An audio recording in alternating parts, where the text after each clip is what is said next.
Aw tulo bɛ wa FM de mankan la nin waati in na ka bɔ Mali la Bamakɔ an bɛ Zeno Media sanfɛ Facebook ani YouTube. آراء العلماء في الدين والحياة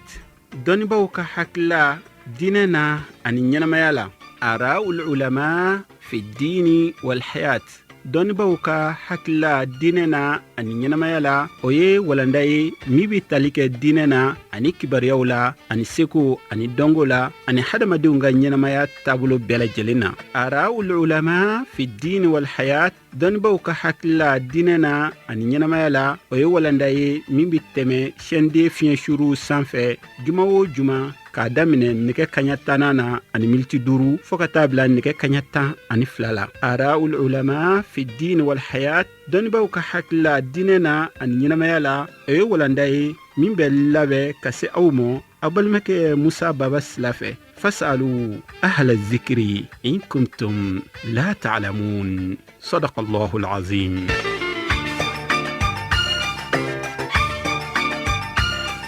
أعوذ بالله من الشيطان الرجيم بسم الله الرحمن الرحيم الحمد لله رب العالمين والصلاة والسلام على أشرف الخلق سيدنا محمد وعلى آله وأصحابه وأتباعهم بإحسان إلى يوم الدين. أمبالما السلام والسلام عليكم ورحمة الله تعالى وبركاته.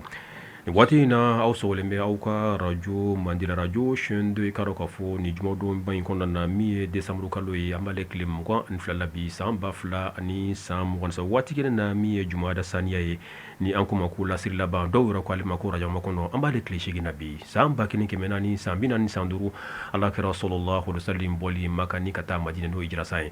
ara ulama fi din wal haya dono akna dine la haniya or kada madina tabulo nyumale kado kafo nga kene sigira au ka radio mandika ni sanga inanu radio shende mami mbambulo koro yambal make ani ankramo no ye usaz Abdurrahman Ismail Drame ni ankama ko ekramo e kado kafo alefonate ma dugolenye awula angani kene bayinka anya bismillah femme hukmo no saudi ye akijigin bulu mangana kuma o kan no ye ziyara ye feminye inafo amba me arabu kandido na Allahu Ta'ala sona shariati go mu fo ala na famunu be ala kechugo nyundo ya lada buye na Allahu Ta'ala sona wati manamika angarsiani ustaz Abdurrahman Ismail Drame amena kana da akulu ka bigidnila na yaka rojo mbombulo sawe adama jarai ni anko ale machine de la ko damisu numero 2. Assalamu alaikum ya ustaz Abdurrahman. Wa alaikum assalam wa rahmatullahi wa barakatuh. Ni eli manaje kuluni ufo ngani kene banka inafo ya fo chugo mana masala bina munu fem kuna na uli ye ziyara yere ni kuma kandi na jarab kandido ambe nyiningal folmi nambo si masa nangonko aziyara laini jumeme kuma ina kuma yere koro jumenye don mago bi mu fala ustaz Abdurrahman. أعوذ بالله من الشيطان الرجيم بسم الله الرحمن الرحيم الحمد لله رب العالمين الرحمن الرحيم ملك يوم الدين إياك نعبد وإياك نستعين اهدنا الصراط المستقيم صراط الذين أنعمت عليهم غير المغضوب عليهم ولا الضالين آمين. أستغفر الله العظيم الذي لا إله إلا هو الحي القيوم. اللهم صل على سيدنا محمد الفاتح لما أغلق والخاتم لما سبق ناصر الحق بالحق والهادي إلى صراطك المستقيم وعلى آله حق قدره ومقداره العظيم صلاة تنجينا بها من الطعن والطاعون يا من أمره بين الكاف والنون برحمتك يا أرحم الراحمين ويا رب العالمين. وبعد السلام عليكم ورحمة الله وبركاته أيها الإخوة أمبل مسلم بلاجل يا موفو نسلم يا كفولي ما هو مكلوبي أرجو شيندلا نواتينا نرجو ملولا نواتينا أمبي بلاجل فو نسلم يا كفولي أمي الله تعالى دلي على كان جمعو شيا على كان بتو كلام منا على كان جرمو يفا على كان جرزق سلمان دام بلاجل ما على كان جمانا بسكي على كان هيرة شامان نتيجة جمانا يكونوا على كان بين على كوس سبتي جمانا يكونوا على كان حكلي سكي على كوس سبتي جمانا يكونوا على كان هيرة شامان سبتي جمانا يكونوا bolin ko fe jama folin ko fe amna do iganya ni ngalla insha Allah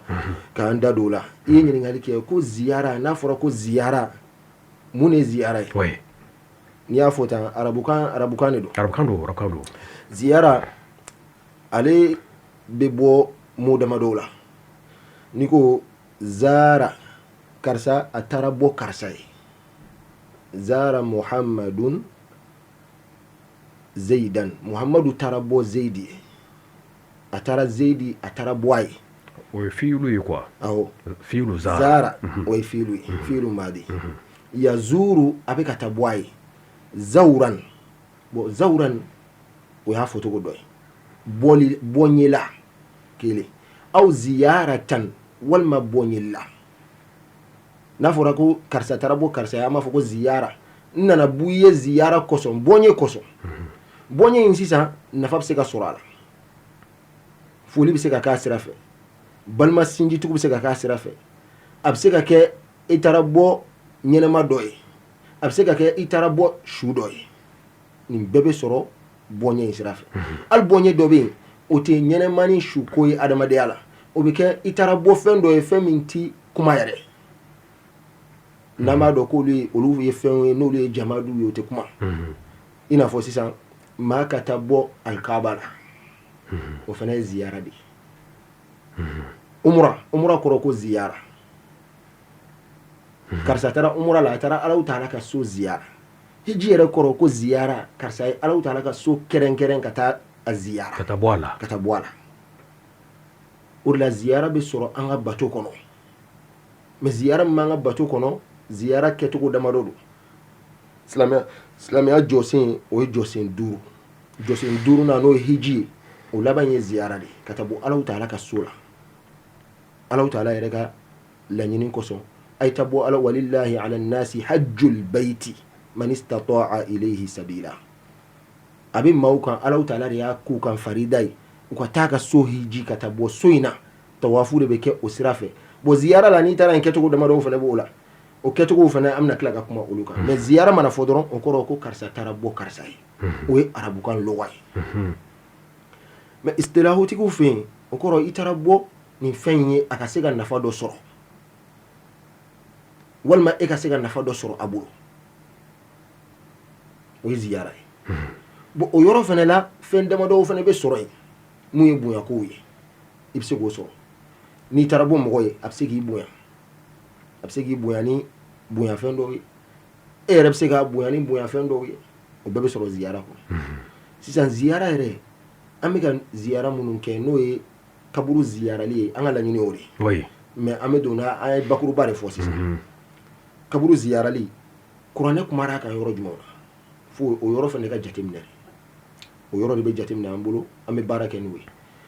Alahu Taala ko alakira ma sallallahu alayhi wa sallam suratu tawba ولا تصلي على أحد منهم مات أبدا ولا تقم على قبره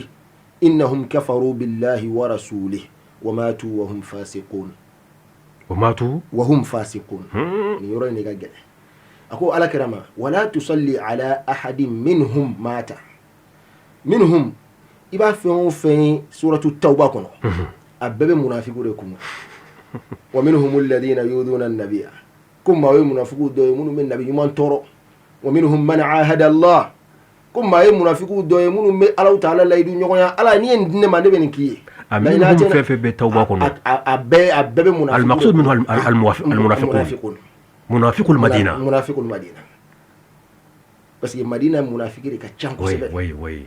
ومن أهل المدينة مردوا على النفاق لا تعلمهم نحن نعلمهم سنعذبهم مرتين ulugoni ukana galearan munafiqin kan udumina kan maso ngabla umala utara mais amabo mawdu kono ko mawdu ziyara di ustaz Abdurrahman inshallah mais nifaqu remunde nifaqu yemi don baka usera ka min yira keneka ore ko mami beslamiya da keneka ga aduskuna kafiriya maralendo nana ala kira fensa aba yira ale be ala de fe ale ni ala kira bɛɛ ye kelen nka o kɔnɔla la kafiriya de marani no ko in kɔnɔ k'a sɔrɔ silamɛya ka juguya de bɛ dusukun in na silamɛya ka jogo bɛ kɛnɛ kan n'a y'a ye dɔrɔn a bɛ seli an fɛ a bɛ boli ka na seli an fɛ nka seli t'a dusukun na sisan zindiq a kɔrɔ caman yɛlɛmara ka ko ye maa min bɛ silamɛya da kɛnɛ kan kafiriya marali no a dusukun kɔnɔ olu ye munafiki ye o de la Alahu Taala ko kafaru billahi wa rasuli munafiku kafiriyara ni Alahu Taala n'a ka kira de nka munafiki ni bɛ fɛ ka munafiki yɛrɛ yɛrɛ dɔn kosɛbɛ yɛrɛ yɛrɛ munafiki tɛ ala kira de fɛ o de la i bɛ bɔ a kalama ko karisa ye munafiki ye parce que alakira mana min fɔ a b'o sɔsɔ alakira ye tilali kɛ munafiki ko alakira ma ko nin tɛ tilali kɛcogo ɲuman ye k'a ka tilali kɛ ka ɲa alakira ko ni ne ma tilali kɛ ka tilen jɔn de bɛna tilen in lam a'dil faman ya'dil ni ne ma tilen jɔn de bɛ tilen olu y'a tɔɔrɔ dɛ u ye alakira tɔɔrɔ kojugu ni ko ko fɔra u bɛ sɔsɔli kuma dɔ ɲini ka fɔ a la olu de tun b'a fɔ alakira ye kulo dɔrɔn de ye koyi yuduna nabi wa yaquluna huwa uzun kulo dɔrɔn de a mana min mɛn a b'o dɔrɔn de fɔ a n'an bɛɛ ye kelen kulo dɔrɔn don a tɛ fosi i b'a dɔn munafiki yɛrɛ bɛ dɔnni min ye o de u tɛ alakira fɛ kafaru billahi wa rasuli sinon kɛnɛ kan u bɛ ala fɛ mɔgɔ tɛ se ka dɔn ko karisa tɛ ala fɛ e b'a ye seli la ni sun wulila a bɛ sun kɛ ka ɲɛ an ɲɛna kɛnɛ kan nka alakira mana min fɔ dɔrɔn a b'o sɔsɔ munafiki bɛ dɔn ten o de la a ye munafiki dɔnniya di sahaba dɔw ma ko k'u kana fɛn fɔ mɔgɔw ye Uzaifatul Yamani a ye munafiki dɔnniya d'ale ma a minnu tun bɛ sahabaw cɛla waati la a kun b'u bɛɛ lajɛlen kɛ a b'a kelen kelen bɛɛ dɔn mais a ma f'u ye a ma fɔ mɔgɔw ye n'a kun y'a f'u ye i kɛrɛfɛ mɔgɔw bɛ caran Allahu ta'ala ko walaw kunta faddan ghalidhal qalbi lam faddu min hawlik e ka se k'a dɔn karisa tɛ n fɛ ka se k'o juguya da kɛnɛ kan ten n'o kɛra mɔgɔ bɛɛ b'a yɛrɛ kɔlɔsi la nka fabima rahmatin min Allah e ɲɛmɔgɔ ye i b'a kun de n'i kɛra ɲɛmɔgɔ ye jugumanw bɛ na ɲumanw bɛ na i bɛ bɛɛ mara alakira tun bɛ ten sallallahu alaihi wasallam o tuma mɔgɔ minnu t'e fɛ n'i bilala alakira kɔnturu la dɔrɔn ala yɛrɛ bɛ bila i kɔnturu la siga t'o la ala ko wala tusalli ala ahadin minhum mata abada o tun bɛ seli ni maa selila n'a fatura an kan ka seli a kan ni maa bɛ sun n'a fatura an kan ka seli a kan nka ala ko k'a kana seli a kan munafiki kelen kan minhum mata abada munafiki kelen o kelen fatura kana seli u si kan bilen nin kɛra a selilen kɔfɛ Abdullahi bun Ubay bun Ka'b bun Ubay bun Salul a selilen o kan rasul munafiqin rasul munafiqin a selilen o kan o denkɛ ka jɛ kɔsɔ ka tila ka fini bɔ ka don ko ka t'o don a la ko k'a don kaburu kɔnɔ ko k'a kasa ye a ye nin kɛ a ma diya sahabaw ye nka a kɔfɛ munafiki caman farala ɲɔgɔn kan u bɛɛ nana tubi k'olu bɛɛ tun bɛ munafikiya la mais u t'a ɲɔgɔnna kisi fila bilen nka ala de ko k'a kana seli munafiki si kan bilen wala tusalli ala ahadin minhum mata abadan wala taqum ala qabri ala kɛra kana jɔ a si kaburu kunna u su dontɔ kana jɔ a si kaburu kunna su don bannen kɔfɛ k'a fɔ k'i bɛna dugawu k'u ye o ye wala taqum ala qabri kana jɔ a si kaburu kunna k'i to munumunu na i bɛ dugawu kɛla kaburu tɔw ye waati min na kana jɔ a si kaburu kunna o tuma o b'a yira ko ala kɛra ja kun bɛ dugawu kɛ su ye o to ye n'a fɔ ziyara sa wa a bɛ taa ziyara de kɛ a ko uzina li muhammadin sallallahu alaihi wasallam ko jɛ dira muhammad ma an yazura qabra ummi a ka taa ba kaburu ziyara o jɛ dira ma a y'a ɲini ala fɛ ala m'a fɛ i ka jɛ di an ka dugawu kɛ n ba ye ala ye min fɔ a ye ala kira n tɛ jɛ di ma o la parce que ne jɛ dir'i ma o la mɔgɔ caman tugulen kɔ olu faw fatura mɛnna k'a sɔrɔ e yɛrɛ ma kɛ kira ye fɔlɔ bon ni jɛ dir'e ma e ka taa dugawu k'i fa i ba ye olu fana b'a fɔ k'u bɛ dugawu kɛ u baw ye olu baw dun sara kafiriya kɔnɔ e yɛrɛ dɔw ba fatura e yɛrɛ ka kiraya waati bon ni jɛ dir'e ma e ka taa dugawu k'i ba ye o fana b'a fɔ k'u bɛ dugawu kɛ u baw ye parce que e y'a kɛ n tɛ jɛ d'i ma o la fɔlɔ mais mi jɛ d'i ma taa i ba kaburu ziyara t'i jɔ a kunna n'i jɔra a kunna i na tasi bila caman sɔrɔ n'a ye kaburu ziyarali tudhakirukumul akhira a b'aw hakili jigin lahara la ala kɛra n tɛ jɛ d'i ma i ka yafa ɲini i ba ye bari dɔw fa fatura sisan e yɛrɛ ɲɛna n'i ye dugawu k'i ba ye o fana b'a fɔ k'u bɛ dugawu k'u faw ye u fa dun fatura kafiriya la u y'a ɲini a fɛ ka bɔ a la a ma sɔn ka bɔ a la o tuma ni maa ye min choisi n'a fatura k'a to o la o tɛ haraju ye n'a taara jahanama kɔnɔ o la o tɛ baasi ye dugawu man ka k'a ye o la mais ni silamɛ de don dugawu bɛ k'a ye ala ma jɛ d'a ma fɔlɔ k'u ka dugawu kɛ n ye jɛ d'i ma taa i ba kaburu ziyara ani sahabaw taara ɲɔgɔn fɛ a kelen ma taa dɛ sahaba caman de tugura a kɔ a nana jɔ a ba kaburu kunna a ko nin ye ne ba da yɔrɔ de ye a fatura ka ne to a bolo fatura kan ne to abulu oui fatulen alakira kelen anu ka jɔnmuso olu le y'a don Suweiba oui donin bannen alakira bɛ k'o de ɲɛf'u ye a tor'o la sɔɔni a kasira sahaba jamakulu bɛɛ kasira a nɔfɛ sallallahu alaihi wasallam fa baka wa abka sahaba wa y'u la kasi ale ka kasi y'u la kasi n'ale kasira dɔrɔn n'i bɛ alakira fɛ i bɛ kasi sallallahu alaihi wasallam sahaba bɛɛ kasira o tuma alakira taara ziyara kɛ a ba la ala ko k'a kana jɔ munafikiw kunna o tuma o bɛ mun yira an na o mafuhumu shartiya ko ja i bɛ se ka jɔ muminun kunna alakira mun ma sa k'a to munafikiya la t'i jɔ olu kunna i ka ziyara kɛ o misali kelen fɔlɔ ye jumɛn ye alakira ko sallallahu alaihi wasallam an ba Aisha b'a lakale n'a b'ale fɛ yen su o su kolenba a bɛ bɔ ni su sera a laban waati ma don dɔ ale wulila ka tugu a kɔ ale tugura a ko ale ma ko amarani rabbi an ati ahla al-baqi fa astaghfira lahum Jibrila ni nana ma a y'a fɔ n ye ko n ma ye n yamaruya ko n ka taa baqiya kaburu don na ko sahaba minnu bɛ yen n ka taa dugawu k'u ye a ma taa tudhakirukumul akhira kɛ bilen n'i taara ka t'i jɔ o la a b'i hakili lajigin lahara la a m'o kɛ a nana de sisan ka dugawu k'u ye o tuma kaburu ziyarali dɔnnibaga dɔw ko hali kafiri kaburu ziyarali bɛ bɛn ziyara kɔrɔ dɔ in na ziyara kɔrɔ dɔ ye jumɛn ye ka taa bɔ fɛn na ka taasi bila kɛ karisa tun bɛ dugukolo in sanfɛ a fatura kafiri juguba don a sara ten nin ye maaw tɔɲɔ sa ka n'i jɔ o kaburu la nin ye maaw tɔɲɔ dɛ ka taasi bila ko n'o ye a ka se bana bi ibaru ni durusu don قل سيروا في الأرض فانظروا كيف كان عاقبة الظالمين عاقبة المكذبين عاقبة أولونا نيونا على ما منو حلقي أي تاما دوغولو سانفي أغاتو نولاج ما منو إنجرا غالونتك باوي وكولا بانا كيرا تودي oui mais Abdurrahman même o yɛrɛ la i bɛ k'o min fɔ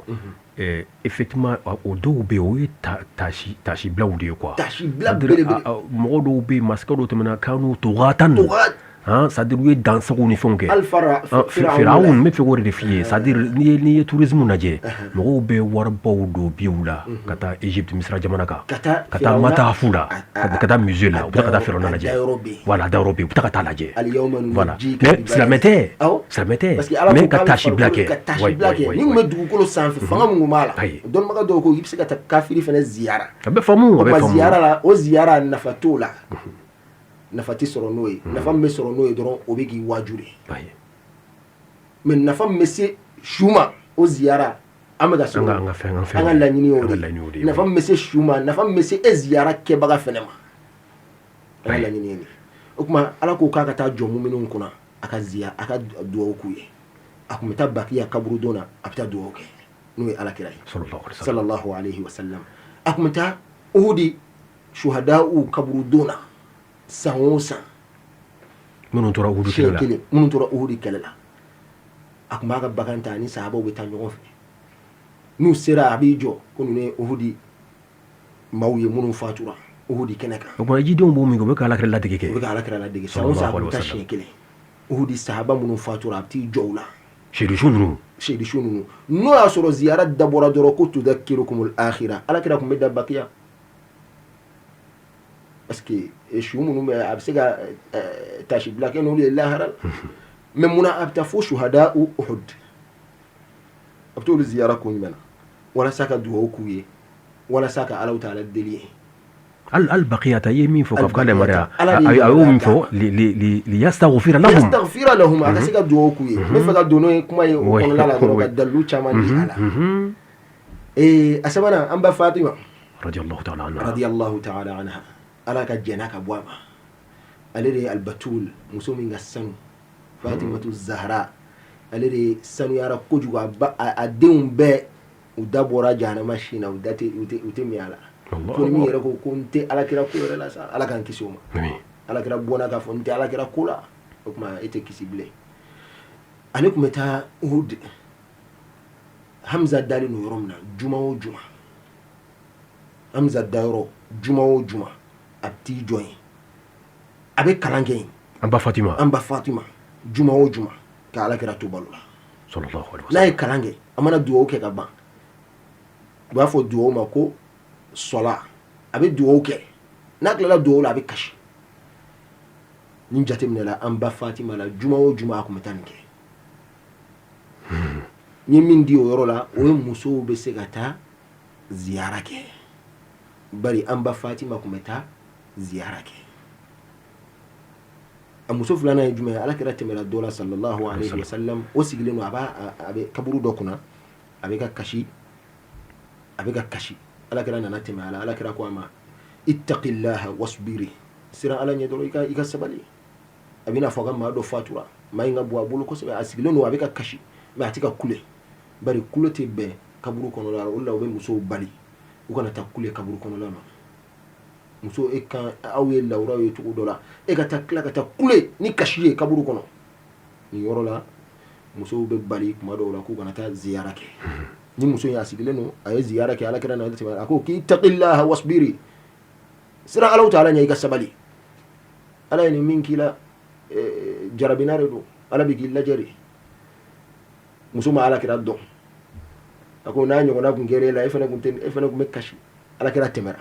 dɔ sena k'a fɔ ma ala kira de y'i ladi a wulila ka na ala kira fɛ yen a ko ala kira ka yafa ale ma ale m'a dɔn ko ala kira kun don ala kira ko sabali bɛ kɛ a salimatul ula ni ko cunni kan waati min na sabali bɛ kɛ o waati o de sabali waati o tuma nin ziyara ninnu a kuma filanan min nana kuranɛ kɔnɔ o ye suratul kahfi ashabul kahfi maaw olu ka kibaruya kan ziyara kuma fɛnɛ nana yen tuguni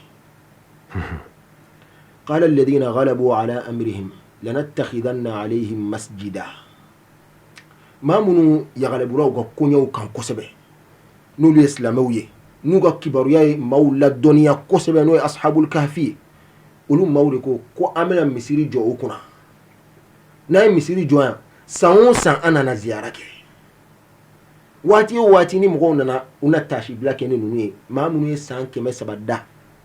u fatulen u tilala ka wuli maaw na tashi bila kɛ n'o ye maaw na duwawu kɛ o yɔrɔ la o tuma misiri jɔli kɔrɔ de ye jumɛn ye walasa mɔgɔw ka se ka bato kɛ yen u ka se ka duwawu kɛ sinon u tun bɛ se ka yɔrɔ in lakoli dɔrɔn hali u t'a kɛ misiri u b'a fɔ ko kaburu mais u ye misiri kɛ kun jumɛn na mun kosɔn maaw kana ziyara kɛ u ka duwawu kɛ u ka taara dudu kɛ a yɔrɔ la kuma bɛɛ parce que ni seli bɛ kɛ yɔrɔ la kuma bɛɛ mɔgɔ bɛ na u n'an ka seli cogo in tɛ kelen ye parce que o y'a sɔrɔ farida 5 tɛ yen olu ka seliw bɛ kɛ waati ni waati o waati ni waati u na ziyara kɛ u sen fɛ ninnu na a ma fɔ kolojɛ la ziyara nka ziyara dogolen don a kɔnɔ bɛ faamu a bɛ ziyara dogolen don a kɔnɔ nabila yusuf alayhi salam ale fana fatulen ala ni barika b'a la a su tun bɛ yɔrɔ min na olu maaw tora u bɛ nɛɛma sɔrɔ u bɛna duwawu kɛ dɔ ninnu ɲɛbɔra u fɛ u ko ka su bɔ k'u ka taa don olu fana taara n'a ye u ka fan fɛ olu fana tora u bɛ nɛɛma sɔrɔ ba de b'u ni ɲɔgɔn cɛ u nana laban u ye kɛlɛ kɛ k'u k'a don ba cɛmancɛ la nabila yusufu donna ba cɛmancɛ de la o tuma walasa u bɛɛ ka se ka nɛɛma sɔrɔ ni a ziyarali ye u bɛn'u jɔ ba kunna nabila yusufu bɛ yan nɔ o fana ye nɛɛma sɔrɔ ye ziyara sira fɛ wa u ka dugu bɛɛ ye nɛɛma sɔrɔ n'ale kelen o ye barika ye ouais mais ni o point na Ustaz Abdurrahman i n'a fɔ bon an b'a ye k'a fɔ ko mɔgɔ minnu bɛ ziyara c'est-à-dire i bɛna don a lubu kɔnɔ an bɛ ka taa dɔɔni bon n bɛ n b'o anticiper dɔɔni c'est-à-dire i b'a sɔrɔ mɔgɔ minnu bɛ yɛrɛ n'olu bɛ a lagosi i b'a ye u b'a fɔ ko ziyara a tɛ bɛn a donna ta bɔra ta u bɛ kuma caman fɔ mais kuma dɔ u b'u baser nin yɔrɔ ninnu dɔw kan k'a fɔ ko a zuwar c'est-à-dire minnu bɛ taa ka taa ziyara ni fɛn ninnu kɛ ko u bɛ taa foro ye min dan bɛ yen banbaatɔ min dan bɛ yen k'u bɛ taa fɛn de ɲini u fɛ c'est-à-dire den tɛ ne bolo i ka den di yan ne ka nin kibaruya in gɛlɛyalen don n ka baara ko ainsi de suite u bɛ taa ka taa u kungo de f'u ye k'o de k'o k'u ye quoi bon est-ce que e ye nin min kɛ nin c'est-à-dire k'a fɔ Yusufu kun dalen bɛ yan ninnu bɛ hɛrɛ sɔrɔ ni a ye f'u k'a bila fɛn na ni a dan ni nɛ ma dɔn ka walawala dɔɔni yɔrɔ a tɛ faamu a tɛ faamu fiyewu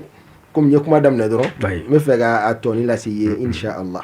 nabila yusufu barikama de kun don siga t'o la voilà barikama n'a bɛ yɔrɔ min na barika bɛ don yen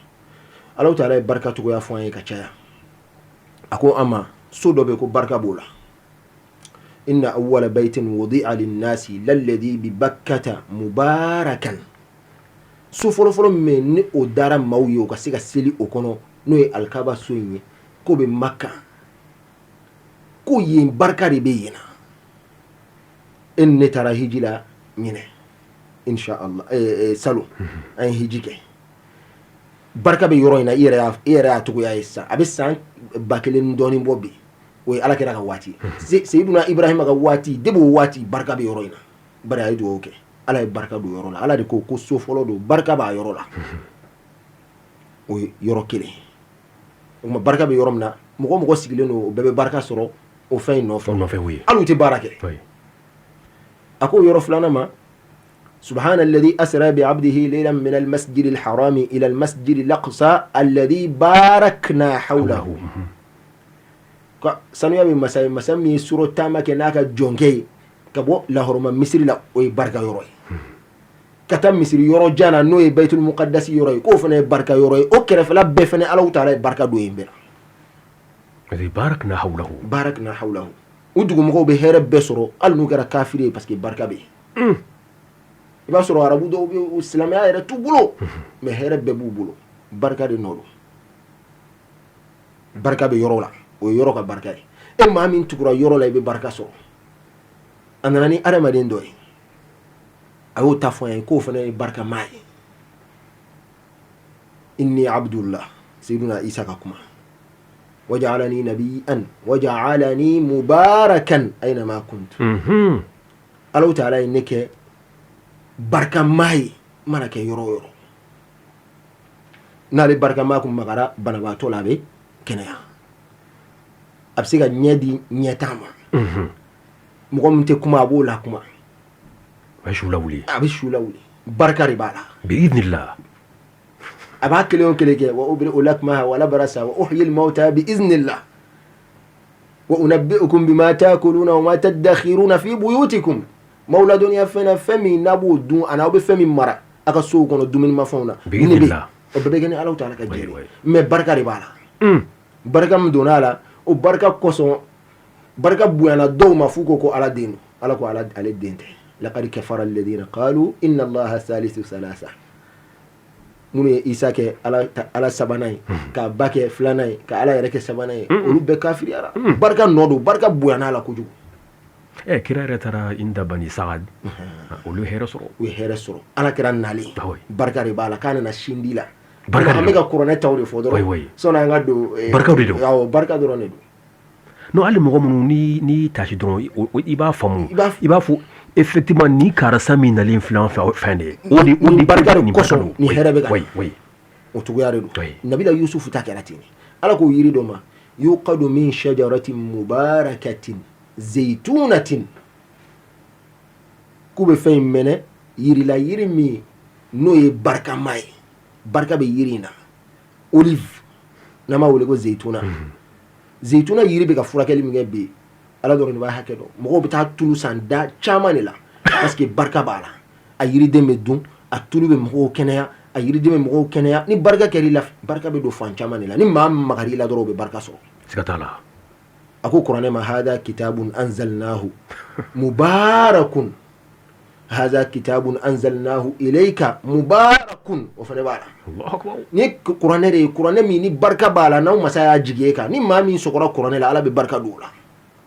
siga t'o la n'Ala ye barika don o la n'e fana sɔgɔr'o la e fana bɛ barika sɔrɔ siga t'o la barika maaw ka ko bɛ tan cogoya de la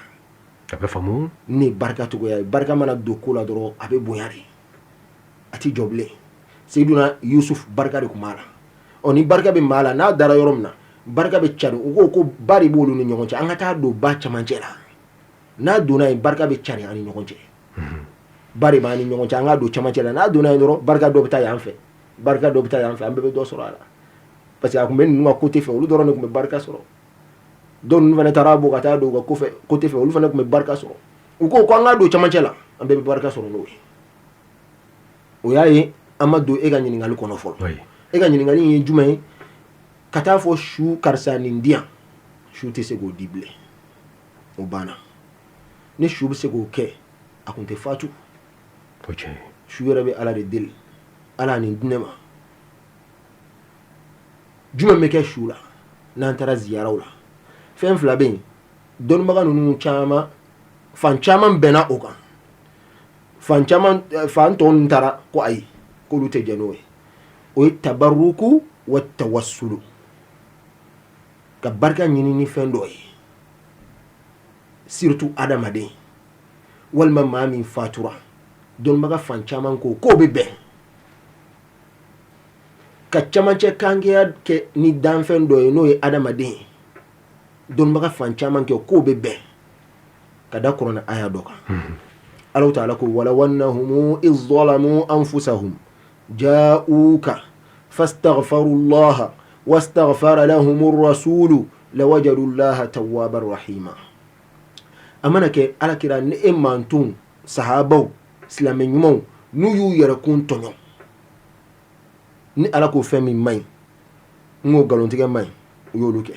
n'o sonyɛni maɲi u y'o kɛ n'o jɛnɛya maɲi u y'olu kɛ u nimisara u bɛ fɛ ka tuubi ka bɔ a la u bɛ yafa ɲini na ni Allahu ta'ala fɛ k'u kana e alakira ma ja'uka n'u nan'e ma fastaghfirullah u b'a fɔ ala an mɛnna ka yafa deli fɛ dɛ jurumu de kɛlen don k'an ka hɛrɛ sɔrɔ bali jurumu de kɛlen don k'an ka furu sɔrɔ bali jurumu de kɛlen don k'an ka nafolo sɔrɔ bali ala o jurumu ninnu yafa jurumu an y'a kɛ anw ye e Allahu ta'ala de cɛla la an ye maaw ka hakɛ d'u ma mais e ala ka yafa dun ala an mago b'i ka yafa la n'u ye nin yafa deli sisan wastaghfara lahumur rasulu nabi ɲuman fɛnɛ n'o ye alakira ye sallallahu alaihi wasallam a fɛnɛ b'a fɔ ala yafa ne man t'u ma alakira de bɛ yafa deli sisan lawajadullaha tawwabar rahima una Allahu ta'ala sɔrɔ tuubi caman minɛ masa ye ani yafa caman ani hinɛ caman minɛ masa ye u ma nin yɔrɔ dɔnnibagaw ko alakira ka sallallahu alaihi wasallam a ka janabu bonya ani ala ye nin karama min d'a ma k'a b'a ɲɛnɛma n'a fatulen bɛɛ de bolo a ɲɛnɛmaya b'a kɛ cogo min na k'a to ɲɛnɛmaya la waati min na a tun bɛ yafa deli u ye cogo min na a fatulen fɛnɛ a bɛ yafa deli u ye o cogoya kelen de la o kumana kɔrɔ hali n'an taara ziyara fil madinatil munawwara an tɛ yafa deli an bɛ yafa ɲini fɛn an bɛ yafa min deli alakira ye dugawu kɛ ka ban debi anw bɛ ka yafa deli alakira fɛnɛ bɛ k'a fɔ ala yafu ma ala yafu ma bari a ka hadisa dɔ bɛ b'o tiɲɛtigi an ye a ko hayati khairul lakum ne ka ɲɛnɛmaya o ye hɛrɛ ye aw sahabaw bɛɛ ye wa mamati khairul lakum n fatulen fɛnɛ o fɛnɛ ye hɛrɛ ye aw ye tu'radu alayya a'malukum a ka baaraw bɛna yira n na ni hadisa jɛlen ya sabatilen don anw bɛ min kan a tilala k'a fɔ tuguni al anbiya'u ahya'un fi quburihim nabi ɲumanw olu ye ɲɛnɛmaw ye o kaburuw kɔnɔla la bari a ye salatu kibaruya fɔ ka salatu bonya fɔ ko salatu bɛ yira ale la n'i y'a dɔ ko bɛ yira ale la cogo di alakira k'a sɔrɔ e farikolo a bɔra cogoya la i bɛ dugukolo jukɔrɔ a ko nabi ɲumanw a haramuyara dugukolo kan an ta'kula ajsadal anbiya a ka nabi ɲumanw farikolo a k'o dun barika b'o la ni barika sabatira farikolo la ka ɲa ani dusukun na dugukolo t'a dun barika jumɛn ko don barika na sugu ka ca e b'i fa ni ba barika ɲini o y'a dama barika ɲini i b'i ka karamɔgɔ barika ɲini o y'a dama barika ɲini hali n'i ka karamɔgɔ tigɛ ala ko kɛ n'i bɛ ka barika ɲini i b'o barika sɔrɔ i y'a barika min ɲini i b'o barika sɔrɔ a ye kalan min d'i ma mais o ni ala ka barika tɛ kelen ye dɛ n'i sɔgɔra ala ka barika maw la ala fana bɛ o barika de d'i ma o barika mana don farikolo la dugukolo tɛ se k'o dun parce que o de bɛ nabi ɲumanw farikolo la n'o barika sabatira la an t'a dɔn a sabatilen don mɔgɔ min na mais n'a sabatira mɔgɔ min na a dusukun n'a kɔnɔ a kɛnɛmala bɛɛ la dugukolo t'olu fana dun bari a haramuyara dugukolo kan a ka nabi ɲumanw farikolo dun maa min tugura nabi ɲumanw na i ma haramu ko kɛ i ka ɲɛnɛmaya fo kana se a laban ma Allahu ta'ala bɛ dugukolo maloya e fana ma bari e u ladege i kɔnɔla ani kɛnɛmala bɛɛ lajɛlen na o maa sɔrɔ man di ali sheri shuka kibara fle kira on bonulu yo kiraw ka bonolu balhum ahya في قبورهم يرزقون وبقى قرزقه ويستبشرون بالذين لم يحقوا بهم من خلفهم ويرد السلاي أني ما من فاتورة السلا بانوچه تكون يا بانوچه من فاتورة أو وببوان كبار ياو كلام نيرو لبوچه انتجاي ويستبشرون بالذين لم يلحقوا بهم من خلفهم وبنيسو جاني ماويه ما منو ما وديغو نيغو يا فولو نو ما فاتو فولو تفتفروا لك we nisɔjano olu ye karisa a ye to nin kan koyi anw nana min sɔrɔ anw ye min sɔrɔ yan u ka bon kojugu aw fana bɛ min kɛ a ye to a kan u tɛ kɛ maa ye maa min jigila tigɛra kama ya isal kuffaru min ashabil qubur nin yɔrɔ kɔrɔ caman b'a la dɔw ko kafiriw jigila tigɛra u ka su la minnu donna kaburu kɔnɔ ka ban k'u jigila tigɛra olu la u b'a dɔn k'olu bɛ jeni kɔni de an yɛrɛ ka kafiru caman b'a fɔ ko ni janama kɔnɔ don kun ye nɛnɛ de ka b'u la k'olu bɛ jɛn n'o ye parce que u jigila tigɛra u b'a dɔn ko yafa kɔni t'u ma kafiriw jigila tigɛra u ka kaburu kɔnɔ su la mais silamɛ jigila ma tigɛ a ka kaburu kɔnɔ su la a bɛ dugawu k'a ye a b'a ɲini ala ka yafa ma o tuma an b'olu kɛnɛ de kan nin ye ziyara kumaw ye kuranɛ kɔnɔ hadisa ye mun de fɔ ziyara la alakira ko sallallahu alaihi wasallam كنت نهيتكم عن زيارة القبور فزوروها فإنها تذكركم الآخرة ألا بدولة ألا فزوروها ودولة كنت نهيتكم إني نهيتكم عن زيارة القبور ألا فزوروها ودوفنا نركو يا أو بالي أو كان تكبروا زيارة بري أقل من ياما كوكو فلو bari aw caman faw fatura sisan aw yɛrɛ ɲɛna u ma sɔn ka don silamɛya la u kafirlama sara bon ne de y'aw bali a kana taa ziyara kɛ nka sisan limaniya kɔgɔra a ye silamɛya togoya dɔn minnu fatura ni silamɛw don a y'olu dɔn sisan a ye taa ziyara kɛ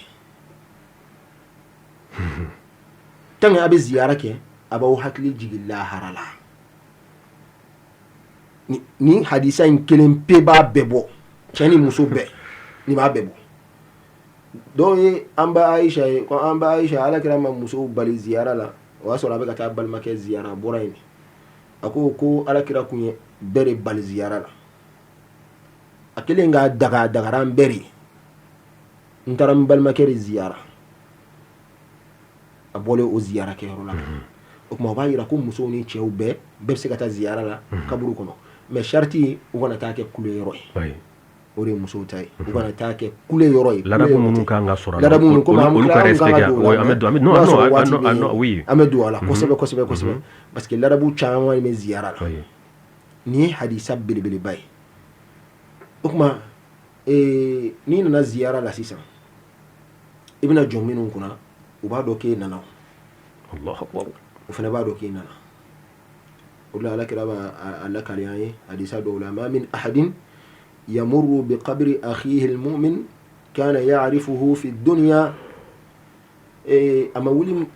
ما كلم بيولانس مانتونا سلامي نمونا نبتما إبال ما كي كبرولا من قوي إسلامي ناكو أشهد أن لا إله إلا الله وأشهد أن محمد رسول الله أيوري فوري مؤمن يعني أفاتو راكا تو ياكا أما بوس لما ياكا إك ما دون جينا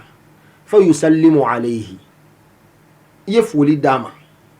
itemeli ala yuko assalamu alayka karsa kun ye foli da ma dɔrɔn k'a fɛnɛ b'i ka foli lasegi illa radda alayhi salam fo k'i ka foli lasegi o b'a yira ko hali bi ko sila b'ani banbatɔw cɛ an bɛ ɲɔgɔn lasɔrɔ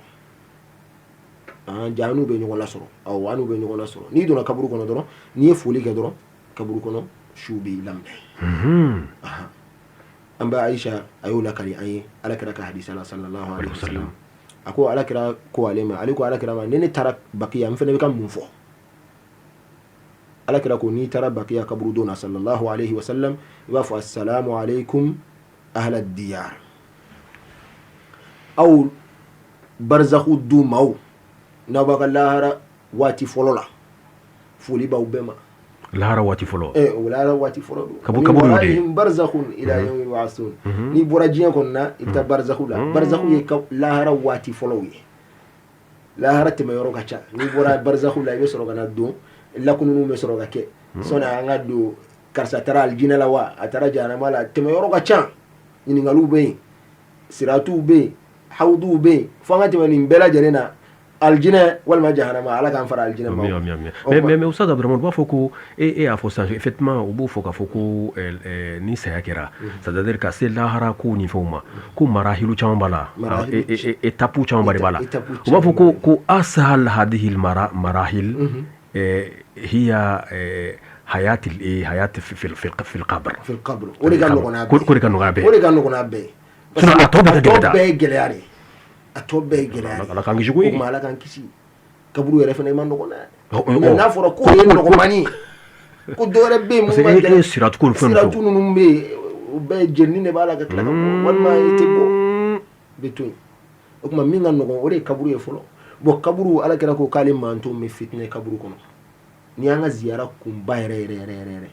akumi nono wala sa ala ka fitne wuli ka buka ala meseli shuka ala ka fitna nu nogoyaw ye baye ala ka unnen sabati ni ngali mena ke ala ka sabati ala ta'ala ko yusabbitu Allahu alladhina amanu bil qawli thabiti fil hayati ad-dunya wa fil akhirati ni kaburu kono la ya damna folo ala be mawnen sabati mamun tura la ilaha illa Allah o ka jena o fatura ku toaka kaburu kono alnubna progoto islam ni man doga do bu de o fana b'a fɔ la ilaha illallah ɲininkali bɛ nɔgɔya ma bari n'i ye maa don ka ban dɔrɔn mɛlɛkɛ fila de bɛ na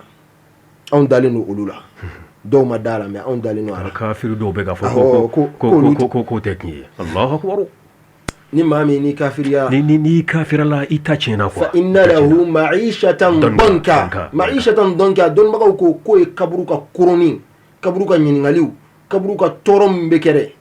ko y'o de ko yo olure ma'ishatan donka ko kaburu kono lari ko jiya nyene ma yente parce que ba soro ma do be kafiriya Allah ta'ala ma abiga balo la hera mala adalu no ga sokono adalu no nafulu mugu cela abi nafulu ka sakoyi abi jiya kono to kumna abula bari ad-dunya sijnul mu'min je mu'mini ga kasuri wa jannatul kafir bi al-janna lala boni aya imba ayirana de ko kaburu kono lari fa inna lahu ma'ishatan donka ومن أعرض عن ذكري ni mami coding abo an masa kosmali majiya ina ima songa ala bato ima songa son ala taala ima songa son ala kirai fa inna lahu ma'ishatan danka oti gube balori la balo min koronenu abbe koronenu tay ibe toro dorone la o la marahila numbe geleya olure ma islam nyuma me duwo min ke nyokon ye o be nyokon lafiya komi sona nga do duwo taala men dadu ala oui ala ko kabako be madama dawla للفقراء المهاجرين الذين أخرجوا من ديارهم وأموالهم يبتغون فضلا من الله ورضوانا وينصرون الله ورسوله أولئك هم الصادقون كوكباكو بفانتاونا كوي فانتاموني مهاجرين ومنو فسو بلاك أبو مكة كتم مدينة على كران وفي صلى الله عليه وسلم الذين أخرجوا من ديارهم ويولابو قدو كنو أنو كنا فلو تشلا وبولن وفنترجو منيني يبتغون فضلا من الله ورضوانا ala on me ka buanga na fulu na nga du chela ananga dimba ya chela ananga dugu chela e ka fusamanti ya nyini ne koso ani e ala utala se ga je amma tugodi am ka tore nyini no kera wa yansuruna allah wa rasula amne ala utala ka dina deme uri ala demeli in tansurullah yansurukum wa yuthabbit aqdamakum na ala utala deme ala utala ba deme ame ala deme ka kila ki ga ala kira deme sallallahu alayhi wa sallam ay min fo ame son ori ka kecien ko ulaika humus sadiqun ulle liman ya centigu ye ulle ma kabako ma folo ye amma kabako ma flana ko kabako be mamununa walladina tabawwa'u ad-dara wal imana min qablihim يحبون من هاجر إليهم ولا يجدون في صدورهم حاجة مما أوتوا ويؤثرون على أنفسهم ولو كان بهم خصاصة ومن يوق شح نفسه فأولئك هم المفلحون كما فلان وماموني لمن يلبه كدو لبه لمن يبتسبت الدومنا bari madina de kɛra silamɛw ka ma'wa ye an bɛɛ bɛ taa ɲɔgɔn sɔrɔ yen an bɛɛ ka ko bɛɛ bɛ ɲɛnabɔ yen bari alakira bɛ yen sallallahu alaihi wasallam k'u bɛ maaw fɛ maa minnu y'u faso bila ka n'u fɛ yen wa i tɛ hasidiya sɔrɔ u dusukun na ka ɲɛsin olu mɔgɔw ma o de la madina e yɛrɛ e y'a ye almadinatu khairul lahum law kanu ya'lamun madina hɛrɛlen don aw ye n'o y'a sɔrɔ a b'a dɔn ale de basigilen don dugu basigilen don bari o ye lansaruw ka dugu ye minnu ye alakira dɛmɛ u ye sahabaw dɛmɛ k'u bɛ limaniya labɛn u bɛ du labɛn u bɛ maaw fɛ maa minnu y'u faso bila ka n'u fɛ yen i tɛ hasidiya kelen sɔrɔ u dusukun na min b'a utu alakira ye fɛn min di muhajirinaw ma olu ka fɛnw na u tɛ u hasidiya o nɔfɛ wa yusiruna ala anfusihim u b'u yɛrɛ fusaya u bɛ dɔ ninnu fusaya u kan u bɛ muhajirinaw fusaya u yɛrɛ kun kan walaw kana bihim khasasa ko hali ni fantanya b'u la ko saga kunkolo kelen delila ka munumunu lansaru ninnu ka du ni ɲɔgɔn cɛ fo 7 a seginna ka n'a tigi yɛrɛ fɛ a ko alhamdulillah min fɔlɔ y'a di saga kunkolo nana d'a ma a tobilen a ko nin cɛ ka ɲi ne balimakɛ ka so o n'a denw i b'a sɔrɔ olu ma dumuni kɛ a taara d'o ma o fana ko nin cɛ ka ɲi ne balimakɛ dɔ in fana ka so koyi o fana y'a ka jɔnmuso ci t'a di dɔ ninnu ma o fana ko ayi dɔ ninnu ma dumuni kɛ n'olu sera ka nin saga kunkolo in sɔrɔ a b'u sa dɛ o fana ye saga kunkolo in bila ka taa 7 min na dafa a nana se a yɛrɛ ma a ko alhamdulillahi rabbil alamin alakira ka sahabaw ala ye min fɔ u la o b'u la k'u bɛ ɲɔgɔn fɛ u bɛ maa wɛrɛ fusaya ɲɔgɔn kan nin ye jɔyɔrɔba ye Seydina Umar ka waati Seydina Umar ye kuma in kɔrɔbɔ radiyallahu anhu a y'a ye maa ci ka sanu fa bɔrɛnin na taa nin di karisa ma dɛ mais i kana wuli dɛ i b'i sigi k'a kɔlɔsi ni min bɔra la i bɛn'o fɔ n ye a taara sanu di sahabakɛ in ma sahabakɛ in a ye sanu d'a ma dɔrɔn a ye sanu in dayɛlɛ a y'a sɔrɔ sanu de b'a kɔnɔ a y'a ka jɔnmuso bila karisa bon 5 filɛ nin ye sanu mutukali 5 filɛ i b'o di karisa ma mutukali 10 filɛ i b'o di karisa ma mutukali 40 filɛ i b'o di karisa ma mutukali 50 filɛ i b'o di karisa a y'a bɛɛ tila k'a ban a tilali la jɔnmuso wulila ka t'o di dɔ ko ne bɛ sira ɲini o ye sira ɲini ka na Seydina Umar fɛ Seydina Umar ye n bila ci min na n taara di nka a y'a bɛɛ tila ne yɛrɛ ɲɛna Allahu akbar fosi ma to a bolo a ko 2nan fana minɛ taa nin di karisa fana ma a taara n'o ye dɔ in fana ka so o fana ye tilali daminɛ a ka jɔnmuso wele karisa taa nin di karisa ma taa nin di karisa ma taa nin di karisa ma o muso nan'i jɔ fɛn t'an ka so bi dɛ o y'a sɔrɔ wari tɔ sanu tɔ tora mutukali 2 a ko muso k'o tɔ 2 minɛ a yɛrɛ ka famille kama a ka famille kama a seginna ka t'o fɔ Seydina Umar ko ala ye fɛn min fɔ alakira mantonw na ani muhajirinaw ni lansaru la o b'u la mais Cheikh Charoui ala ka hinɛ la ale fana o de fɔ a ko n'i ye fantan ni dɛsɛbagatɔw cayalen silamɛya ka communauté fɛn o fɛn la k'o kɔrɔ setigiw nafolotigiw dɔ de bɛ yen o de bɛ k'u hakɛ dɔn o de bɛ k'u ka hakɛ dɔn parce que mais e ka lajɛ o kɔrɔ ye jumɛn ye voilà parce que jaga tɛ ka bɔ a cogoya la ala ye jaga di a ma sarakati ɲumanw tɛ ka di a tɛ ka di n'i dun ye nafolo in mara o bɛ taa kɛ fɛrdere k'i yɛrɛ ɲɛda ni kow ani pase n'a ye walladhina yaknizuna adh-dhahaba wal-fiddata wa la yunfiqunaha fi sabilillah fabashshirhum bi'adhabin alim yawma yuhma 'alayha fi nari jahannama fatukwa biha jibahuhum wa junubuhum wa dhuhuruhum hadha ma kanaztum li anfusikum umanu bɛ pase wa fɔ k'i ye nafolo mara i yɛrɛ ɲɛ k'o de filɛ nin ye setigiw ka hinɛ o tuma ninnu ye an kuma dontɔ ye parenthèse u ka hinɛ setigiw ka hinɛ setigiw ka hinɛ setigiw ka hinɛ mɔgɔw la jamana exemple min di nin de ye silamɛya yɛrɛ ye ni silamɛya yɛrɛ jamana in ka gɛlɛn ala de y'a dabɔ an ka se ka hinɛ ɲɔgɔn na saga kunkolo kelen min y'a di a ka minnu ka taa segin f'ale ma minnu fo ka segin ale ma o ye tada minnu dan de ye n'o bɛ du yɛrɛ kɔnɔ du bɛ kɔngɔ solidarité dan de don n'o bɛ du kɔnɔ du bɛ kɔngɔ o bɛ dugu kɔnɔ dugu bɛ kɔngɔ non pas du tout ayi ne ye hɛrɛ sɔrɔ n ka dɔ di karisa ma ne ye dɔ hɛrɛ sɔrɔ dɔ fana ka dɔ di nin ma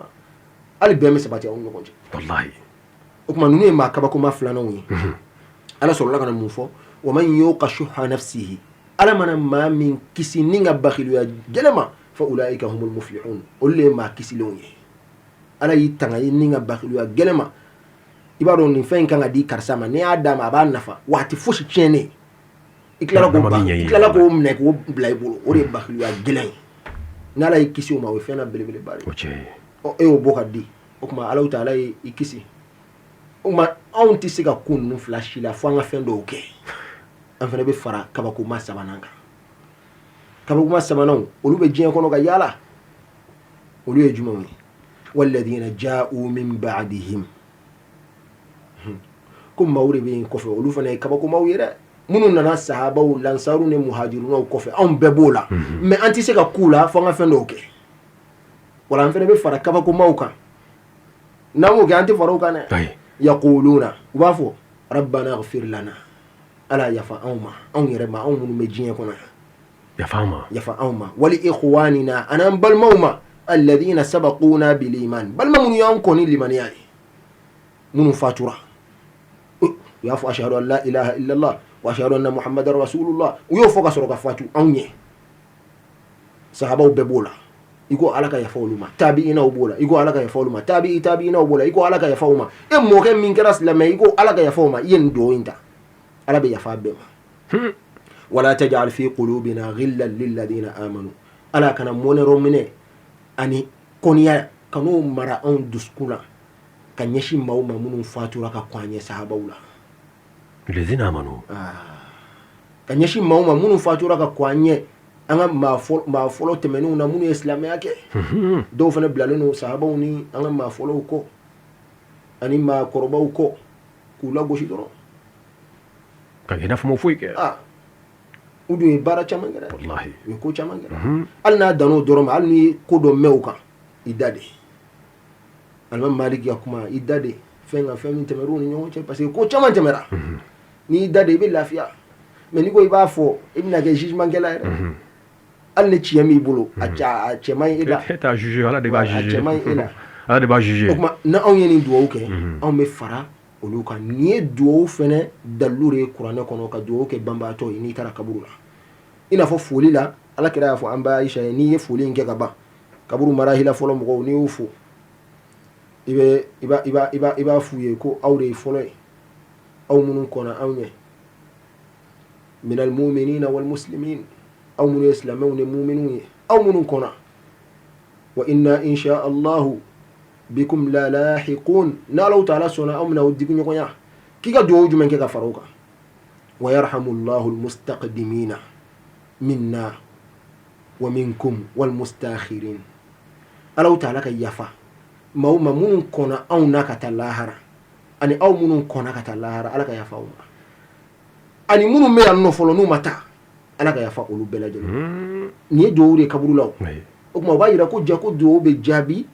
kaburu la ni duwawu kun tɛ jaabi ala kɛra kun tɛ nin fɔ a filanan a ko wa nas'alullaha lana wa lakumul afiya mais Allahu ta'ala deli an yɛrɛ ye ani aw ye ala ka lafiya d'an ma lafiya jumɛn ko don farikolo lafiya an farikolo kana tɔɔrɔba sɔrɔ kaburu kɔnɔ inni as'aluka al-afwa wal afiyata wal mu'afata da'imata fi ad-din wa ad-dunya wal akhirah ala mi deli yafa ani lafiya la lafiya farikolo ka lafiya b'o la o ye jumɛn n farikolo kana tɔɔrɔba sɔrɔ kaburu kɔnɔ ni mɛnna ni kana tɔɔrɔ sɔrɔ hali ni farikolo bɛɛ jenina farikolo bɛɛ kɛra bɔgɔ ye ni kana tɔɔrɔ sɔrɔ bari ni ne bɛ tɔɔrɔ sɔrɔ a nafsu o de bɛ nɛnɛli kɛ ruhu de bɛ don o la k'o bila baara la mais nafsu de bɛ bɔ kow kalama ale de ye sɔmi sɔrɔla ye o de la ale bɛ nɛnɛli kɛ za'iqatul kullu nafsin za'iqatul maut mais ruhu wa yas'alunaka 'ani ruh qul ruhu min amri rabbi o de bɛ ɲɛnamaya di nafsu ma nafsu fana bɛ don farikolo de la nin fɛn saba bɛ ɲɔgɔn na mais mɔgɔw b'a fɔ ko ruhu ni nafsu dɔw b'a bɛɛ kɛ kelen mais kuma dɔ la o tɛ kelen ye ruhu ka kibaruya ka bon kosɛbɛ kosɛbɛ kosɛbɛ bon ziyara an bɛ ziyara min kɔnɔ ziyara yɛrɛ n'i y'a mot ta k'a lajɛ mot 5 don lettre 5 de bɛ ziyara la n'i y'a fɔ arabukan na ziyaratu zayu ya'u alifu ra'u ta'u n'o ye ta'ul marbuta ye ale ye ha'u de ye quoi bon ni mot 5 don a fɔlɔfɔlɔ o ye zayu ye zayu dɔnnibagaw ye mun di zayu ma k'o de ye azulfa min Allah i bɛ masuruya sɔrɔ Allahu ta'ala la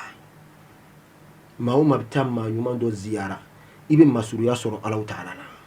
maa min bɛ taa ziyara kɛ kaburu la silamɛ ɲuman i bɛ t'o ziyara i bɛ masuruya sɔrɔ Allahu ta'ala la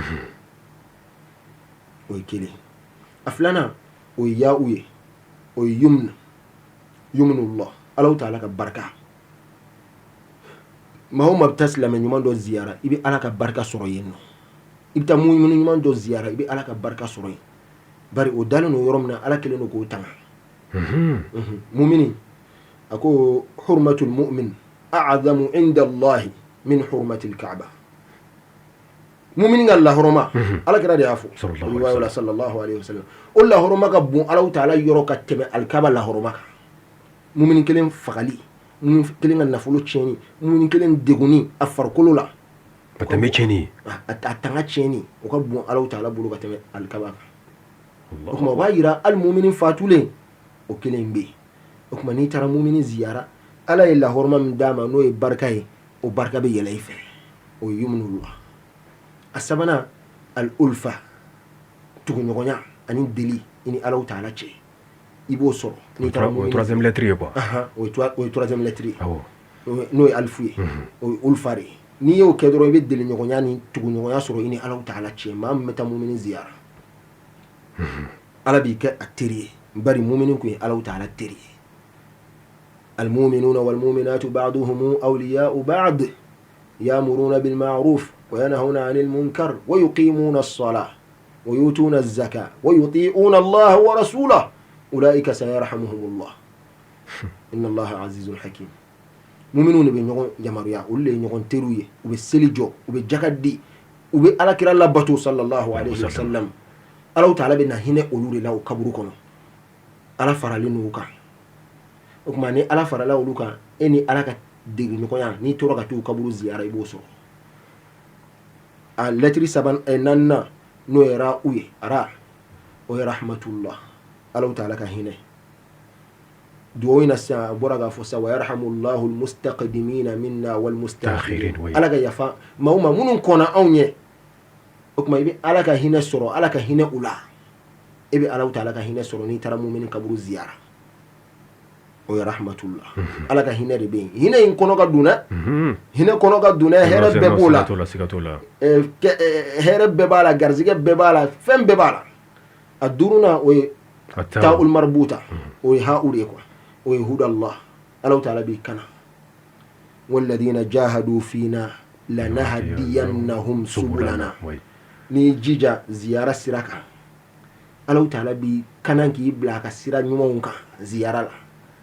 a karisa ye maa ɲuman ye ala hinɛ ala dɛ ala yafa ma dɛ ala ne yɛrɛ sɔn koyi o de ye duwawu kɛcogo ye ala ne sɔn tabaruku bɛ kɛ ni mun ye ani tawasulu ala n sɔn karisa kɔsɔn o ye tabaruku tawasulu ye ala n sɔn karisa ye ɲumanya min kɛ o caman bɛ hadisaw kɔnɔ maa saba min donna kuluwo kɔnɔ olu datuguruw dala u bɛɛ y'u ka baara ɲuman kɛ ka ala ta'ala deli ala ne delila ka nin kɛ ala ta'ala jati kɔsɔn kulu da yɛrɛ an ka bɔ kelen ta kɛra a fa n'a ba a y'olu ladonni min kɛ ala ni ne ye n fa ni n ba ladon ala ta'ala jati kɔsɔn kulu da yɛlɛ an ka bɔ mais kuma dɔ la u b'o fana fɔ Ustaz Abdurahmane k'a fɔ ko ko ye baara ye wala ko ye baara ye ne b'o de f'i ye karisa ka baara ɲuman fana kɔsɔn ala ne garizigɛ dayɛlɛ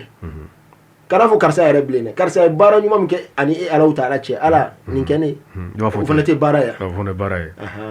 n'u ma sɔn farikolo ye i b'a kɛ baara ye a banna komi anw sɔnnen don farikolo ye mais n bɛ ka hadisa min fɔ o hadisa bɛ anw sɔnnen don farikolo yɛrɛ ta ye farikolo ta barika b'o la adamaden farikolo ala ta'ala ko ya ayyuhalladhina amanu taqullaha wabtaghu ilayhi alwasila wajahidu fi sabilihi la'allakum tuflihun aw adamadenw aw minnu ko k'aw limaniyara a ye siran ala ta'ala ɲɛ a ka tila ka sira minɛ ka se ala ta'ala ma sira min ka ca sira caman de bɛ yen sira caman de bɛ yen min b'a lase ala ta'ala ma o kuma ni maa min kɛra maa ɲuman ye olu ye ala ta'ala teri ala inna awliya Allah la khawfun alayhim wala hum yahzanun alladhina amanu wa kanu yattaqun lahumul bushra fil hayati dunya wa fil akhirah wa fil akhirah amma go bole la ala teru lahara fana olu ka ko bɛ dilan yen nɔ fana koyi u tɛ fujunu e k'a lajɛ ya hayu ya qayyum bi rahmatika astaghis n'i ka hinɛ ye c'est à dire ala yɛrɛ ko ma fɔ yan nɔ i y'a ala ka hinɛ de ta n'i ka hinɛ ye Mamadu tɛ arahama ye wa sisan adamaden yɛrɛ b'a la u nana dɔnnibaga dɔ ma ko tawasulu tɛ bɛn a ko k'a bɛ bɛn ni kuranɛ kɔni ko k'a bɛ bɛn n'o ye k'a bɛ ni kuranɛ awɔ a ko bi haqqi muhammadu rasulullah والذين معه أشداء على الكفار رحماء بينهم على ميدن محمد أني منو تقراكو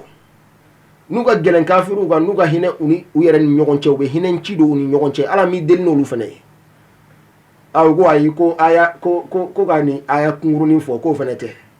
ko aya complet gi se ga ala del nore ko aya kungurunin te yoro ni woni o tigete dalu nofe sino ni dalu kene ganari muhammadur rasulullah qur'an aya ni suratul fatih la ba ala mi del no aya ni ala ko maminu fana tukura muhammadu ko ni del no fana to ko o qur'an aya ni ko ka be ben qur'an ama ta qur'an la comme ande fe ka kuma ja ka kuma ga fe ama fu ko doro bara nyuma ala karsa ga bara nyuma ko so ne so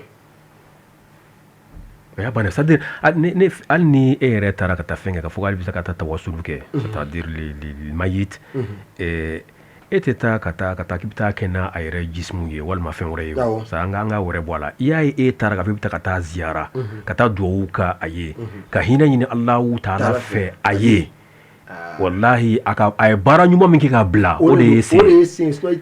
sinon ni aka bara nyuma te bara jugala chama me ka I mean for ne itara musée la filmer kata fero na laje ebta kata ka la fa pas du tout oh ni yoro di do comme abe famu ma hudallah Allah ta'ala bi kanangi bla ka sirabaka wa 5e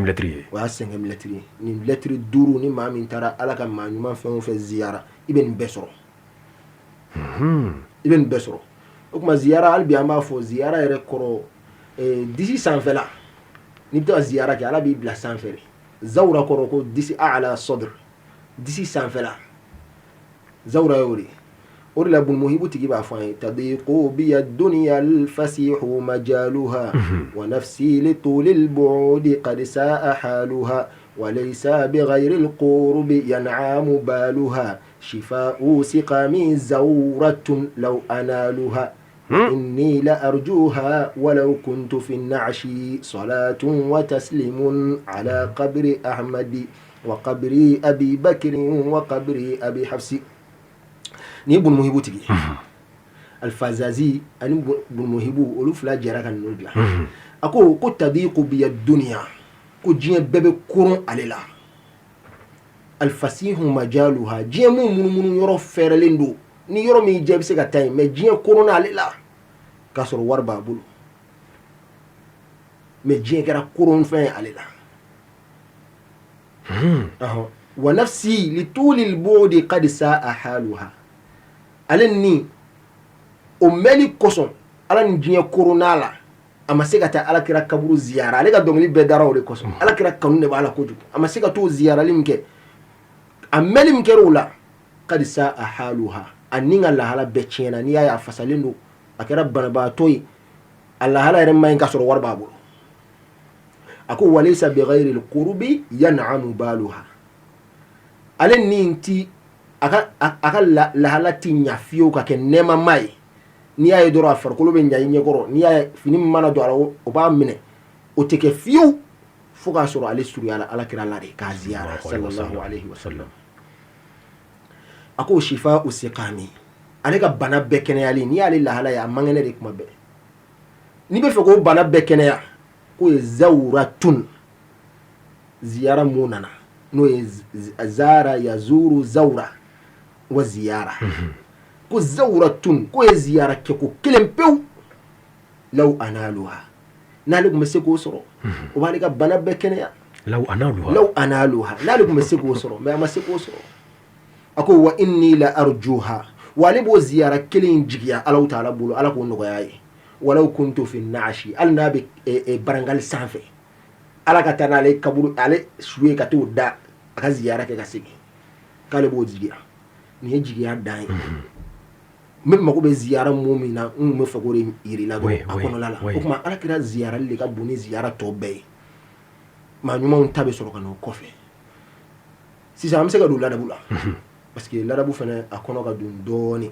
n'i bɛ taa ziyara la ladabu damadɔw bɛ yen maa kan k'i yɛrɛ kɔlɔsi olu la kaburu maa ɲuman caman bɛ yen maa kan k'i kɔlɔsi surtout silamɛw ka kaburu don n'i bɛna ziyara la i b'a fɔ i bɛ ŋaniya ɲuman ta o de fɔlɔ fɔlɔ ye i innamal a'malu binniyat bara bela jeli me ken nganiari surtout amena nga ziyara munun ken wati nunu nga chokoroba wa ziyara nunu no ismala dara men nunu ziyara ibe ngani anyuma ta folo ya folo an-niyya wama umiru illa liya'budu allaha mukhlisina lahu ad-din umaw yamara doora fushi la fuka ke dina jiya bayi ni be baro barake alla jiya Allah ta'ala folo o ngani anyuma aflana ni na kaburu don yere la folo idon to kaburu kono foli di ina fo nye hadisa fu yeto kumna ni islam nyuma ni ibal maslama idoro kaburu kono itemerala ka soro iba don jena ni foli di kabilamne ukma ibna foli mdi iko assalamu alaykum ahla ad-diyar min al-mu'minina wal muslimin wa inna insha Allah bikum lalahiqun يرحم الله المستقدمين منا والمستاخرين ونسأل الله لنا ولكم العافية ابن فوليك نيالا جمباري ده اسمه يبقى فضل السلام عليكم أهل الديار فولي با أو ما أو لا هردو فولو ما نيني فو كبرو فيون في بيبي لامن ega foli baraji o be sebe yere ko dara sane ni première phrase mini yo fo san o la do mi rebi se ga min ke ali se go refo bo mana ngana ke ibse go to be ga bo mana ngana ne bora ga minu fo san ala wala ka ya fo mo islamé mu'minu ye ala ga foli ba o bema ala ga hina auna ala ga hina aw yere la ala ga yafa auma ala ga yafa aw yere ma ala ga on lafiya ala ga aw yere lafiya tayan ko ngamba ko kana amma ko kana insha Allah ni ala ta'ala so ni fo baraji bari benna ni asoro ima bara yere damne folo Allahu akbar o kuma sisan ibna tajjo ma kuna ikanga na mamin ziyara o fana hadisa be ni be mamin don jena ni nana a ziyara ni nani balma ziyara ni nani jo akuna ni e foli dia ma dora be foli la sigi na e foli la sigi ab klaka nyina fim boni iye ibn nyashi ore masisa imana sali masisa ibata to gore ne ma assalamu alayka karsa abi lamne ay hadisa mifo kana ya'rifuhu fi dunya fayusallimu alayhi illa radda alayhi assalam ni salam da madra bi lamne okuma ibale ta to ma karsa assalamu alaykum wal ma karsa assalamu alayka wal ma karsa assalamu alayki o musoyi ni o kessa bi nyana fi boni ina fo Usman bun Sauda ali bakume okunye arabatula ba ba wole ko rahibatu ala na ala batu fe atoko tunna atoko dala ko rahiba ala batula ba ala batula musuba mu tige mgowla abisira ala utala nye afatu kuma sele kato sigara la do kele ne borada denga sigile no akuna ako ya zukhri wa zakhirati nigal la sako masami nigal la sako na kele no la sako baw blaninye ala ne kele no kan jigida ere ka wore la sako ni blambulo wa ya man alayhi i'timadi fi hayati wa ba'da mauti masami ne kele no kan seme alila nganyene mayala anin fatulen kofe la takhzulni inda al-maut ala igana malo ya sayakum ala wala tuwahishni fi qabri ala igana nyana fim blananga kaburu kono ayin do fodora nintikara Allahu akbar dengo yako atasilaka silin fam bani tarado juma o juma denga bena ziyara kala ni denga na be qur'ane kala abaka ase we aya mun ya bolu kala oui nakla lulula abeta amenati atika baye sugula donora na baye sugula ay bafu un bak kilen fulla ako ba saya ko me tukudi abako dinge inna lil mauti la kurbatan shadida saya asigara ka gelan kojugu fujunu gelan bala hamin gelan bala gelaw bala wa inna bihamdillah awon ya mala tanu aw min sojala amin sojala natawassadu fihi الريحان والاستبرق والسندس aman yerda amanda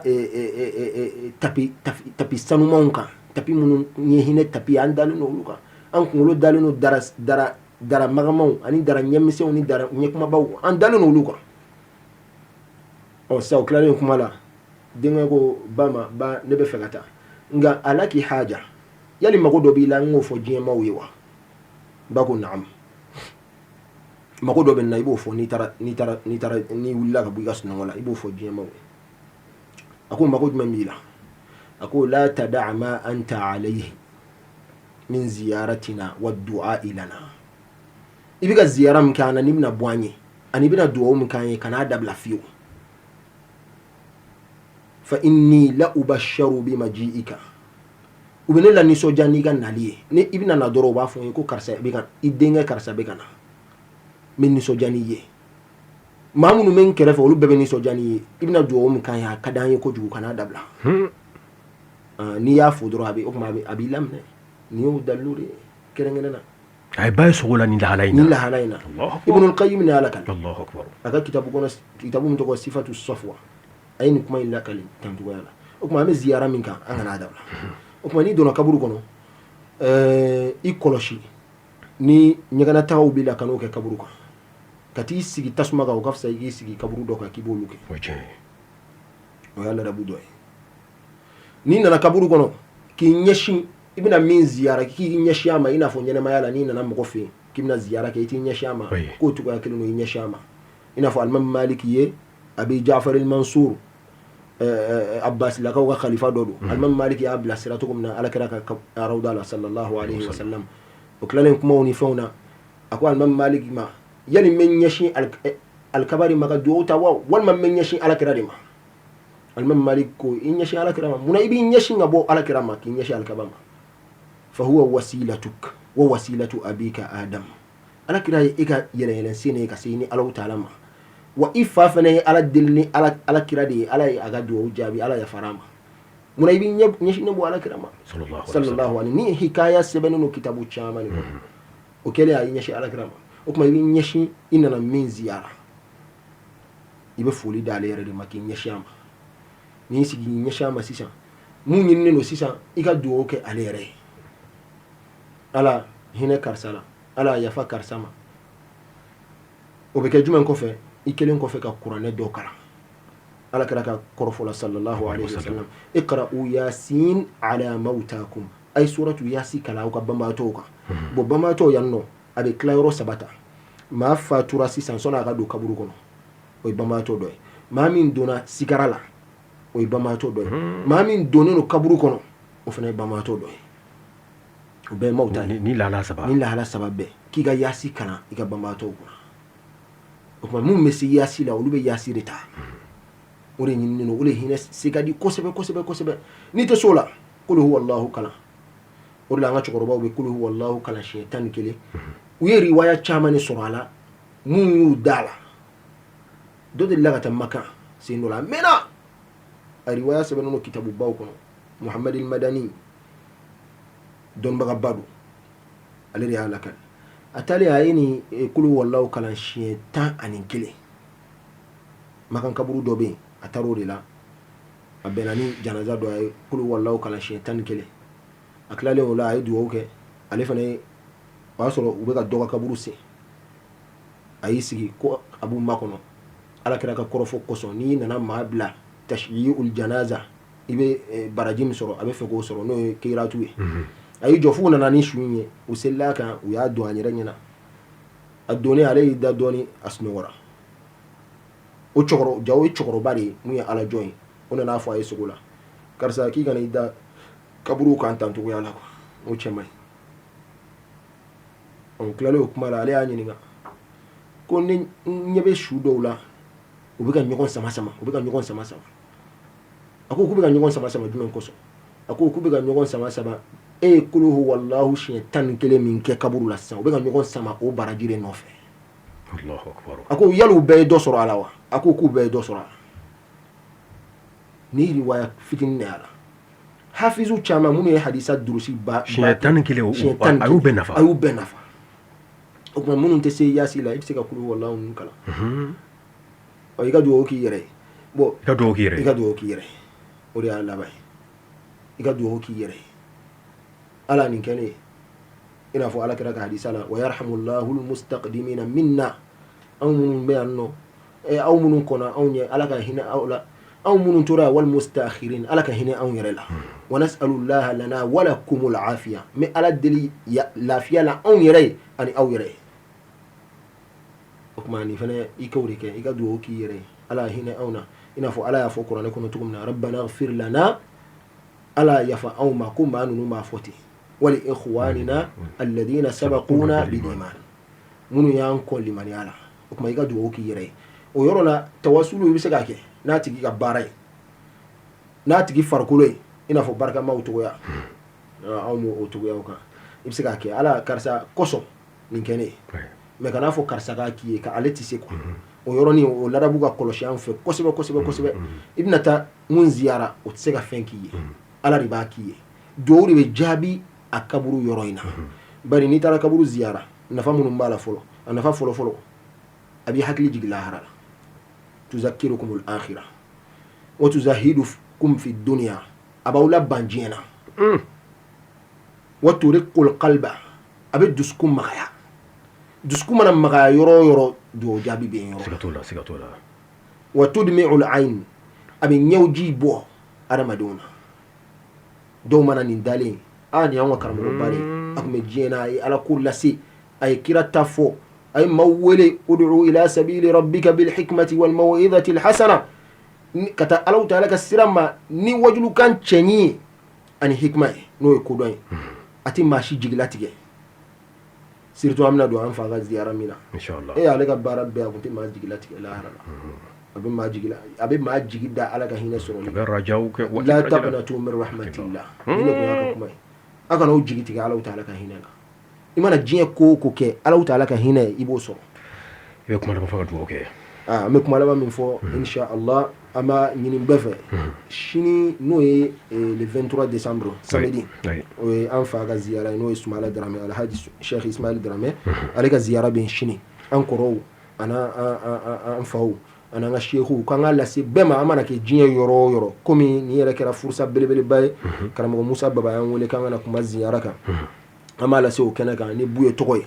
ale da wa khalifa bi no bora en Bouakarim no bora en Khalifa Drame o yan koroke mama ali fatura me do ku bay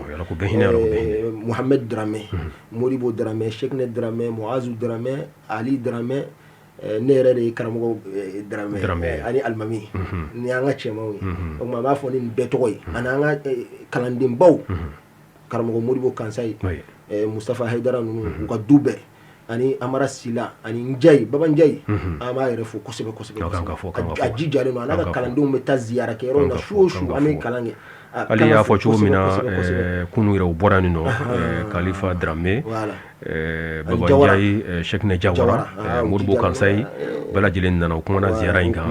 inshallah ko de ka de kunu fin kunu asini mercredi bara udamne na sigi bare beke shina fi mi fo ni wole kligan nana bana Haidara ana jenyogo maini ani Fatumata Traoré nunu anga muso bawye munu manga muso ka ko kuna anga du kono la bela jelen ani masu ko nunu amedu ko inshallah wala sigi bina ke femi kan no do banduye alaka jabuye alaka jabanga bama to bela jelen awre munu nawe dewnyi na uya sigi senga ka fara muridu kelen ni kan nyogon bela ni balmon kan alaka barka do an kelen bela jelen alaka santa mata irna surtout do munu fana bina ke jamana to la anyanyi Allah ta'ala fa alaka bela jelen jabi ka bela jelen min jamana yi wati kelen na minye ikado ka fo Cheikh Oumar Foutiyou Tall ikado ale descendant munumbe luka 8e édition fana obeke shini ni Allah ta'ala sona 14h30 watila avec zawiya la nou zawiya El Hadji Cheikh Oumar Foutiyou Tall Dar Salam 14h30 watila conférencier munumbe o kene kansa o Cheikh Kawu Sekou Jakite ka faranga chorobani akramo baka faqirullah no ye Cheikh Yacoub Doucouré inshallah subhanahu wa ta'ala Allah ta'ala di alaka nunu bela jide fla bebanga wajulu ke yoro ziyara wajulu labane shuina obeke shuina bijuma shuina inshallah no Abu Jafar Jabati Yacoub Doucouré Cheikh Kawu Sekou Jakite num bebeke shuina re Allah ta'ala sona wana wajulu ke bisa amedu o bata bi shuina shinin klesa obeke ziyara barato kadam ne kala na ka cheya dalalu kana ka cheya chien duru don folo kajigi aw ka yasi kalan chien kemenani ani bishigin kono كدلالو كلام شيء ولون فلا دون فلا نفنا كراتي بارو نونو أركام سيرو بن بلا سيرو بلا إن شاء الله بس جيب دورو إن شاء الله سيلفر دا دورو إسلامية جوسين دوري ياسي كلنا حكم نو دايرلي إن شاء الله على يفدل على كجرزيك داير على كناد ولون فلا أمي بارب بيجا دوغوني ولون فلا توافوي ولون فلا أتبوكنا ولون فلا أسيلون نونك أتبوكنا أمي أستاذ عبد الرحمن إسماعيل درامي ما كا تلفون نمرة ديا منو 79 05 15 39 79 05 15 39 بيولون فلا أني كنتم فو أني دورو تان أني دورو بسبا أني كنتم rapidement بدوك ربنا آتنا في الدنيا حسنة وفي الآخرة حسنة وقنا عذاب النار ربنا لا تزغ قلوبنا بعد إذ هديتنا وهب لنا من لدنك رحمة إنك أنت الوهاب ربنا أتمم لنا نورنا واغفر لنا إنك على كل شيء قدير سبحان ربك رب العزة عما يصفون وسلام على المرسلين والحمد لله رب العالمين دومنا أدم جرا دميس نميرو دي راديو شندلا موسى بابا سلام أو فونيكا وبركة على كجمانا على كبس على جمانا على كولوسما على كجماعة هيري على كدانغلي بلا جلما أو كان به أما السلام عليكم ورحمة الله تعالى وبركاته.